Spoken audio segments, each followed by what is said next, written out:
Imaginez un monde où l'Europe et l'Australie ne sont séparés que par quelques kilomètres d'océan. Un monde où traverser des mers inconnues avec des technologies rudimentaires représente le plus grand défi de l'humanité primitive.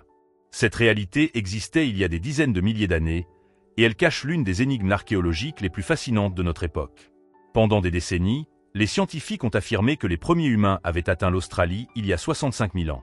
Cette date semblait gravée dans le marbre, soutenue par des découvertes archéologiques spectaculaires qui ont révolutionné notre compréhension de la préhistoire. Mais aujourd'hui, une nouvelle étude bouleverse complètement cette chronologie.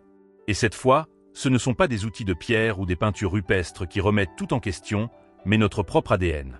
Revenons dans le temps, bien avant que l'Australie, la Nouvelle-Guinée et la Tasmanie ne deviennent des îles séparées. À cette époque glaciaire, ces terres formaient un supercontinent appelé Sahul, presque aussi vaste que l'Europe actuelle. Les niveaux des océans étaient si bas que ces territoires aujourd'hui isolés ne formaient qu'une seule masse terrestre gigantesque. Mais voici le détail crucial. Même à cette époque, Sahul restait complètement isolé du continent asiatique. Pour l'atteindre, nos ancêtres devaient accomplir l'exploit le plus audacieux de la préhistoire humaine. Traverser des étendues océaniques en haute mer, sans aucune garantie de survie. Les recherches traditionnelles suggèrent que ces pionniers sont partis d'Asie du Sud-Est, naviguant d'île en île à travers l'actuel archipel indonésien. Ils auraient ensuite tenté la traversée finale vers les côtes nord de Sahul, peut-être via des îles comme Timor ou Seram. Mais déterminer le moment exact de cette migration extraordinaire a déclenché l'un des débats les plus acharnés de l'archéologie moderne. En 2017, une équipe d'archéologues travaillant sur le site de Madjet Bébé, un abri rocheux situé dans le territoire du Nord australien, a fait une annonce qui a secoué le monde scientifique. En utilisant des techniques de datation ultra sophistiquées sur des outils de pierre, des pigments d'ocre et d'autres artefacts humains, ils ont affirmé que ce site était occupé il y a 65 000 ans. Leur méthode, appelée luminescence stimulée optiquement, mesure la dernière exposition des grains de sable à la lumière du soleil. Quand le sable est enterré, il accumule progressivement de l'énergie provenant de la radiation naturelle du sol environnant. En libérant cette énergie sous forme lumineuse, les scientifiques peuvent estimer depuis combien de temps le sable et les objets qu'il contient sont enfouis. Cette technique est particulièrement précise pour dater des couches vieilles de dizaines de milliers d'années. Si ces résultats étaient confirmés, l'Australie deviendrait l'une des premières régions de peuplement humain durable de l'histoire, devançant l'occupation des Amériques de plusieurs dizaines de millénaires. Cela signifierait que nos ancêtres ont atteint Sahul avec des technologies et des capacités cognitives rivalisant avec tout ce qu'on observe ailleurs dans le monde antique. Mais une nouvelle découverte génétique remet tout en perspective. Dans les années 2010, les scientifiques ont réussi l'exploit de séquencer le génome complet d'un néandertalien.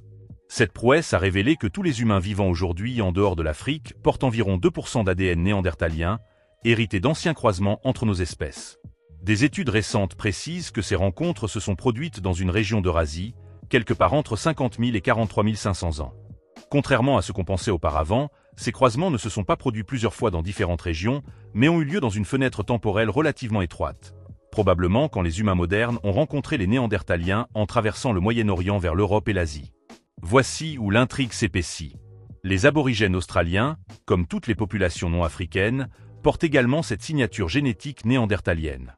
Si les humains se sont croisés avec les Néandertaliens en Europe ou en Asie occidentale il y a environ 50 000 ans, et si les aborigènes australiens possèdent cet ADN, alors leurs ancêtres ont nécessairement traversé cette région après cet échange génétique. Selon cette logique implacable, les populations n'auraient pas pu atteindre l'Australie avant 50 000 ans, car elles n'auraient pas encore acquis ces gènes néandertaliens. C'est l'argument central développé par des archéologues de l'Université La Trobe et de l'Université de l'Utah, qui ont publié leur étude en 2025 dans la revue Archéologie en Océanie. Ils affirment que la présence d'ADN néandertalien chez les aborigènes australiens constitue un horodatage génétique qui ne soutient pas la date de 65 000 ans pour Madjet Bébé. Alors, les preuves archéologiques sont-elles erronées? Madjet Bébé reste reconnu comme un site d'importance capitale, mais il y a un problème. Les critiques soulignent que le site repose sur d'épaisses couches de sable qui peuvent se déplacer au fil du temps, faisant migrer les artefacts plus profondément que leur position originelle. Ce déplacement vertical pourrait faire paraître les objets plus anciens qu'ils ne le sont réellement, point bien que l'équipe de recherche de 2017 ait utilisé plusieurs stratégies pour contrôler ce phénomène, incluant des méthodes de datation multiples et une analyse stratigraphique minutieuse, des doutes persistent.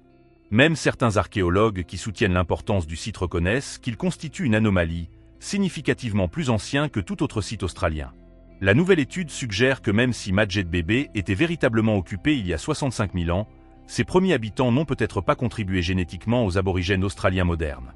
Ils pourraient avoir fait partie d'une migration précoce ayant échoué, remplacés ou absorbés par des groupes ultérieurs porteurs d'ADN néandertalien. Mais c'est là que le débat s'approfondit. D'autres archéologues mettent en garde contre le fait que les méthodes archéologiques et génétiques comportent encore des incertitudes significatives. Les horloges moléculaires, outils utilisés pour estimer le moment de la divergence génétique, reposent sur des hypothèses concernant les taux de mutation et les histoires de population qui continuent d'être affinées. Pendant que le débat fait rage en Australie, les chercheurs découvrent de l'art humain précoce sur l'île voisine de Sulawesi. Ces dernières années, des archéologues ont daté des pochoirs de mains et des peintures d'animaux à au moins 51 200 ans, possiblement beaucoup plus. Cette île n'est pas loin de Saül, et certains archéologues proposent que les créateurs de l'art rupestre de Sulawesi faisaient peut-être partie de la même vague migratoire qui a pénétré en Australie. Alors, où cela nous mène-t-il? Les preuves actuelles pointent dans plusieurs directions. D'un côté, les données génétiques suggèrent une arrivée post-50 000 ans à Saül, perspective soutenue par la majorité des sites archéologiques datés, qui tombent généralement dans la fourchette de 45 000 à 50 000 ans. De l'autre, Madjet Bébé et l'art rupestre de Sulawesi défient cette vision, suggérant que des populations étaient présentes plus tôt et s'engageaient déjà dans des comportements complexes. Il est possible que les deux perspectives soient partiellement correctes.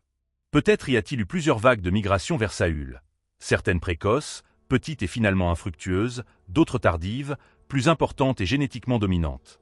Cela réconcilierait les sites archéologiques anciens avec le signal génétique plus tardif. Ce qui est clair, c'est que l'histoire des premiers peuples d'Australie continue de s'écrire.